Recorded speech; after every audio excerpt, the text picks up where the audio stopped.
Hello my lovely viewers, this is Anjali और स्वागत है आपका मेरे चैनल लर्न विद अंजलि में। इस वीडियो में हम डिस्कस करने वाले हैं यूजीसी नेट पेपर 1 की यूनिट नंबर 6 कम्युनिकेशन में हमने ऑलरेडी दो टॉपिक्स डिस्कस कर लिए हैं।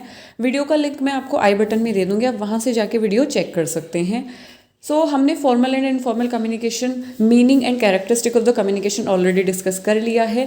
Now it's time to discuss about process of communication. It is very much important कि जब कम्युनिकेट हम करते हैं, जब कम्युनिकेशन कर रहे हैं या कम्युनिकेशन करते हैं तो क्या क्या प्रक्रियाएं होती हैं, क्या क्या प्रोसेस उसमें होती है, कहाँ किस तरीके से वो एक तरीके से हायरार्किकल ऑर्डर में वो चलता है।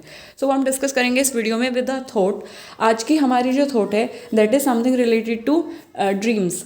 तो इसमें बताया गया है, एनाइस नीम ने कहा है कि जीवन के लिए सपने ज़रूरी हैं। When you are living a life, जब आप जीवन जीते हो तो सपने देखना बहुत महत्वपूर्ण होता है, क्योंकि वो आपको प्रेरित करते हो, आपको एक उम्मीद देते हैं, वो आपको एक ज़ील देते हैं, एक एंथुजियाज्म देते हैं, एक डायरेक्शन देते हैं। आपके जीवन को आप किस डायरेक्शन में ले जाते हो, आपका जीवन किस डायरेक्शन में जाता है, ये डिपेंड करता है आपके सपनों की क्वालिटी पर। आपके सपने क्या हैं? आपके जो सपने हैं वो आपको एक उम्मीद देते हैं, एक एंथुजियाज्म देते हैं, एक एनर्जी देते हैं और आपको एक होप देते हैं जीवन जीने की, और वो भी एक डायरेक्शन में। They are very much important. तो हमेशा एक अपना गोल रखिए, हमेशा सपने देखिए, खुली आंखों से भी, बंद आंखों से भी, और सपने हमेशा ऊंचे और बड़े देखिए। शुरुआत करते हैं वीडियो की और सीखते हैं कम्युनिकेशन की processes. Process of the communication में सबसे पहले या प्रोसेस या स्टेप्स ऑफ द कम्युनिकेशन भी हम इनको बोल सकते हैं। सबसे फर्स्ट होता है सेंडर। एक बार देख लेते हैं इसको, लास्ट में हमने किस तरीके से यहाँ पे देखते हैं जो हमारी प्रोसेस है या कम्युनिकेशन की प्रोसेस है चलती कैसे है। एक सेंडर होता है जो कि मैंने प्रीवियस वीडियो में डिस्कस किया था। कौन होता है सेंडर जो मैसेज, जिसके पास कोई मैसेज है, इन्फॉर्मेशन है, आइडिया है, फैक्ट है, कुछ भी है, तो वो अपना, उसके पास कोई मैसेज होगा, है ना। फिर वो मैसेज को क्या करेगा, एनकोड करेगा। ये हम धीरे धीरे पढ़ेंगे क्या होता है एनकोडिंग। फिर उसका एनकोड करके वो किसी चैनल के थ्रू उसको भेजेगा रिसीवर तक। रिसीवर मतलब कि जो उस मैसेज को रिसीव करेगा, जो उस मैसेज को समझेगा, जो उस मैसेज को लेगा या जिसको उसकी ज़रूरत होगी, ठीक है, दैट इज़ वो रिसीवर होगा। देन वो रिसीवर जो है उस मैसेज को डिकोड करेगा, समझेगा, देन वो फीडबैक देगा किसको, सेंडर को। तो टोटल अगर हम देखें तो we have 7 steps of communication. तो they are very much important, क्योंकि आपसे डायरेक्टली वो पूछ लेगा कि how many steps of communication are there, या फिर कि what are the steps of communication, या फिर आपको हायरार्किकल ऑर्डर में इनको अरेंज करना होगा कि पहले कौन होगा, सेंडर होगा, देन फिर कौन होगा, मैसेज होगा, इनकोड करना होगा। इस तरीके से वो हायरार्किकल ऑर्डर में भी आपसे पूछ सकता है। तो question can be framed in any way. आप प्रिपेयर रहिए। सबसे पहले हम कंटेंट पढ़ लेते हैं। सेंडर सबसे पहले होगा ना। कौन होता है सेंडर? सेंडर वो पर्सन होता है जिसके पास कोई मैसेज होता है, यानी कि जो मैसेज को भेजता है उसी को बोला जाता है सेंडर। और वो मैसेज क्या हो सकता है? वो मैसेज कोई भी हो सकता है, कोई आइडिया, कोई symbol, picture, report, order, posture, क्योंकि नॉन वर्बली भी कर सकता है ना वो कम्युनिकेट, ठीक है। कोई फैक्ट, कुछ भी हो सकता है वो आइडिया। इवन अ मोमेंट्री स्माइल, अगर वो आपको स्माइल पास कर रहा है ना तो वो भी एक तरीके का कम्युनिकेट कर रहा है आपके साथ, नॉन वर्बली कर रहा है बट कम्युनिकेट कर रहा है। उसके पास क्या है, मैसेज है, और वो आपको सेंड कर रहा है। तो वो इंसान क्या हुआ, सेंडर हुआ। Sender is the initiator of the message. Message को जो इनिशिएट करता है, उसको एक तरीके से सेंड करता है आपको, वो कौन होगा, सेंडर होगा। जैसे कि यहाँ पे आप पिक्चर में देख सकते हैं कि ये जो इंसान खड़े हुए हैं, इनके पास इन्फॉर्मेशन, इनके पास कोई इन्फॉर्मेशन है, ये उस इन्फॉर्मेशन को दे रहे हैं। ये हुए सेंडर, और जो इन्फॉर्मेशन को रिसीव कर रहे हैं ये होते हैं receiver. He is sender here. Now moving on to message. जो मैसेज है हमारा, मैसेज क्या होगा, message is that content sender wants to convey. जो कंटेंट, जो चीज़ें सेंडर कन्वे करना चाहता है वो मैसेज है। जो कंटेंट, जो उसके पास एक तरीके से जो भी इन्फॉर्मेशन, फैक्ट, आइडिया, इवन अ मोमेंट्री स्माइल, एक क्षण की स्माइल भी वो मैसेज होगा जो वो कन्वे करना चाहता है, टोटली वो मैसेज है।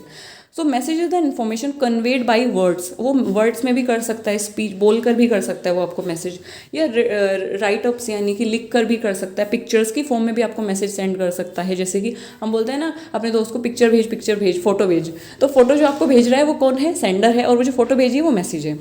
सो साइन या सिंबल्स की फॉर्म में भी आपको मैसेज दे सकता है depending on the situation. Situation क्या है, किस कॉन्टेक्स्ट में आप बात कर रहे हैं और उसके अकॉर्डिंग वो आपको किसी भी तरीके से मैसेज दे सकता है। तो basically message is the content.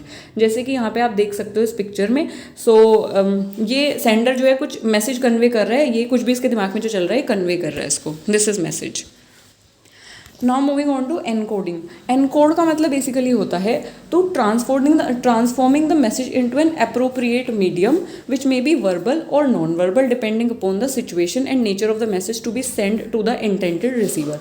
मतलब एनकोडिंग का मतलब होता है अब जो मैसेज है, हमें मैसेज रिसीवर तक भेजना है, लेकिन वो मैसेज रिसीवर को किस फॉर्म में समझ आएगा, किस तरीके से उसको समझ आएगा, किस बेस्ट पॉसिबल वे में हम उसको भेज सकते हैं। तो हम अपने मैसेज को क्या करेंगे, एनकोड करेंगे। हम उसी तरीके से अपने मैसेज को ना ट्रांसफॉर्म करेंगे कि जिससे एक अप्रोप्रिएट मीडियम में हम उसको ट्रांसफॉर्म करेंगे, अप्रोप्रिएट तरीके से हम उसको ट्रांसफॉर्म करेंगे अपने मैसेज को।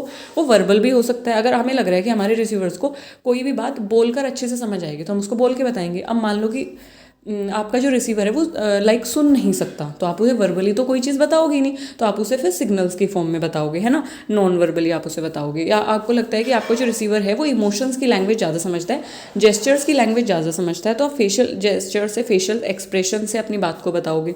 तो जिस भी तरीके से आपका जो रिसीवर है वो बात को समझ सकता है, क्योंकि आपका मोटिव है रिसीवर को बात समझाना, तो आप उसी तरीके से अपने मैसेज को क्या करोगे, ट्रांसफॉर्म करोगे अप्रोप्रिएट मीडियम में, depending on the situation, also on the nature of the message. Message कैसा है, क्या बात आपको बतानी है, उसकी नेचर के अकॉर्डिंग ही कैसी इमोशनल बात बतानी है, तो ऑब्वियसली बात आप अपने फेशियल एक्सप्रेशंस का भी यूज़ करोगे। किसी सिचुएशन के बारे में आपको बताना है तो आप अपने फेशियल एक्सप्रेशन को भी यूज़ करोगे, ठीक है। आप अपने बॉडी लैंग्वेज का भी यूज़ करते हो, लेकिन अगर आपको फॉर्मली कोई बात बतानी है तो यूजुअली आप उसे वर्बली बताते हो। तो इस तरीके से जो है हम अपने मैसेज को एनकोड करना इसे बोलते हैं। Sender encode the message into series of word, picture, symbol. और सेंडर जो है अपने मैसेज को रिसीवर तक पहुंचाने के लिए वर्ड्स यूज़ कर सकता है, सिंबल्स यूज़ कर सकता है, पिक्चर्स यूज़ कर सकता है, कॉम्बिनेशन यूज़ कर सकता है, मतलब वर्ड्स भी, सिंबल्स भी, पिक्चर भी, या खाली वर्ड, या किसी भी तरीके से जिस तरीके से उसके रिसीवर को बात समझ आए।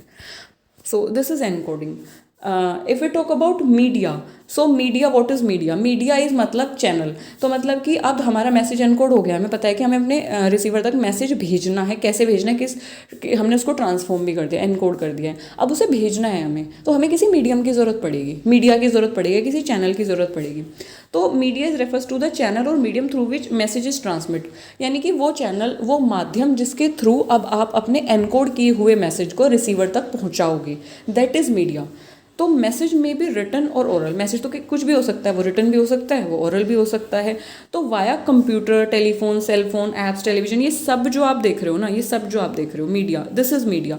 कि आप अपने मैसेज को जो है वो वर्बल भी हो सकता है, नॉन वर्बल भी हो सकता है, उसको ट्विटर की हेल्प से अपने रिसीवर तक पहुँचा रहे हो, चिट चैट यानी कि मैसेज की हेल्प से आप अपने रिसीवर तक उसको पहुँचा रहे हो, फ़ोन करके, कॉल करके आपने बोल दिया, या टीवी से आप उसे बता रहे हो, न्यूज़पेपर से भी बता सकते हैं, इंटरनेट से बता रहे हो आप उसे। तो यानी कि दीज आर सम मीडिया की या एप्स की हेल्प से आप अपने एनकोड किए हुए मैसेज को अपने रिसीवर तक उसको पहुंचा रहे हैं। सो वो मीडिया कहलाता है, जिसके थ्रू आप पहुंचाते हैं। Next one is receiver. So receiver, जैसे मैंने आपको बताया, एक सेंडर होता है मैसेज भेजने वाला, एक होता है अब मैसेज कलेक्ट करने वाला, लेने वाला भी तो कोई होगा ना, जिसको हम मैसेज भेज रहे हैं। तो जिसको मैसेज भेजा जा रहा है, जो मैसेज को रिसीव करेगा, लेगा, उसको बोला जाता है receiver. So receiver is that person और अ ग्रुप ऑफ पर्सन। अब ज़रूरी नहीं है कि रिसीवर अकेला ही होगा, क्या पता आपको अपनी बात बहुत सारे लोगों तक पहुंचानी है, तो वहाँ पे जो बहुत सारे लोग हैं, वो अ ग्रुप ऑफ पर्सन जो है वो क्या हो जाएगा, आपका रिसीवर हो जाएगा। So he is at the end of the process. जो कम्युनिकेशन की हमारी प्रोसेस चल रही है उसके एंड में, मतलब उसके, अब यहाँ पे क्या होगा कि यहाँ पे सेंडर ने मैसेज भेजा, रिसीवर पे मैसेज खत्म हो गया, आगे मैसेज खत्म, लेकिन उसके आगे फीडबैक का मैकेनिज्म आता है। तो आप ये बोल सकते हैं कि एंड ऑफ द प्रोसेस की, कम्युनिकेशन की जो प्रोसेस थी कि कोई मैसेज देने वाला है, कोई मैसेज लेने वाला है, तो एंड में आता है रिसीवर, ठीक है। रिसीवर में भी लिसनर, व्यूअर और रीडर। अब आपका जो रिसीवर हो सकता है उसकी क्या क्या कैरेक्टरिस्टिक हो सकती हैं। अब रिसीवर आपका लिसनर हो सकता है, मान लो अपनी बात आप कोई बोल रहे हो, जैसे फिलहाल मैं बात बोल रही हूँ और आप लोग मेरी बात को सुन रहे हैं, तो आप लिसनर है, सुनने वाले। मैं अपना मैसेज आपको भेज रही हूँ, मैंने अपना मैसेज आपको भेजा बोल के, और आप मेरी बात को सुन रहे हैं, यू आर द लिसनर और रिसीवर, ठीक है।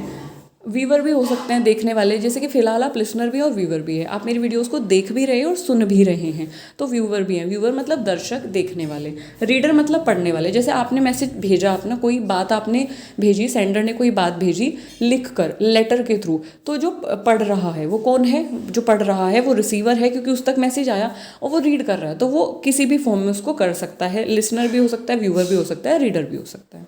ठीक है। अब he needs to decode the message sent in the best possible manner such that the true intent of the communication is attained। इस टॉपिक के बारे में हमने बात की थी जब हमने कैरेक्टरिस्टिक के बारे में बात की थी कि जो मैसेज है ना वो आपको म्यूचुअल अंडरस्टैंडिंग होनी चाहिए। मतलब जो मैसेज है जो हमने भेजा है रिसीवर की वही समझ आना चाहिए। समझ रहे हो? तो अब जो रिसीवर है, रिसीवर को उस मैसेज को डिकोड करना है ताकि उस मैसेज को वो जो सेंडर ने भेजा है, जिस तरीके से उसने जो कहना चाहता है वही रिसीवर की समझ आए, वो मिस इंटरप्रेट ना हो, इन्फॉर्मेशन मिस अंडरस्टूड ना हो। ठीक है। इसीलिए बोला जाता है कि जब सेंडर मैसेज को भेज रहा होता है तो उसको ध्यान रखना होता है कि अपने मैसेज को बेस्ट पॉसिबल वे में फॉर्मुलेट करे ताकि रिसीवर तक वो बात उसी तरीके से जाए, मिस इंटरप्रेट ना हो और उसको ईजिली डिकोड कर सके, समझ सके। जैसे कि आप यहाँ देख सकते हैं रिसीवर, मतलब इसने मैसेज को क्या कर लिया, रिसीव कर लिया, तो ये रिसीवर हुआ। डिकोडिंग इज, जैसे हमने एनकोडिंग पढ़ा था, एनकोडिंग यानी कि सेंडर क्या कर रहा था, एनकोड कर रहा था मैसेज को, किस बेस्ट पॉसिबल वे में मैं उसको पहुंचा सकता हूँ मैसेज को। अब डिकोडिंग क्या हुआ, मान लो इसने एनकोड करके भेज दिया, अब रिसीवर क्या करेगा, उसको डिकोड करेगा। डिकोड मतलब उसको समझेगा, उसको इंटरप्रेट करेगा, कॉम्प्रीहेंड करेगा।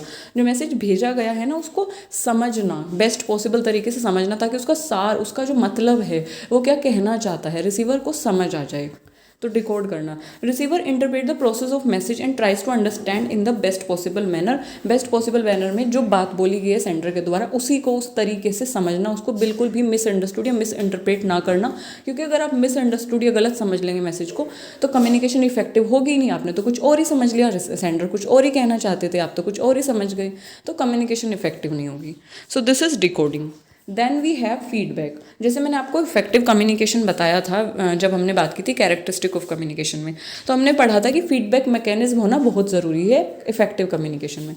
तो feedback is something response given by the receiver after interpreting the message. मान लो कि उसने मैसेज को डिकोड कर लिया, ठीक है। अब सेंडर को कैसे पता चलेगा कि जो मैंने अपनी बात बोली है वो रिसीवर तक पहुंच गई है ना। और जब रिसीवर ने उसको समझा तो उसको सही समझा, मतलब जो मैंने बात बोली उसको वैसे ही समझा। तो फीडबैक मैकेनिज्म में, एक इफेक्टिव कम्युनिकेशन में फीडबैक मैकेनिज्म भी होना बहुत ज़रूरी है।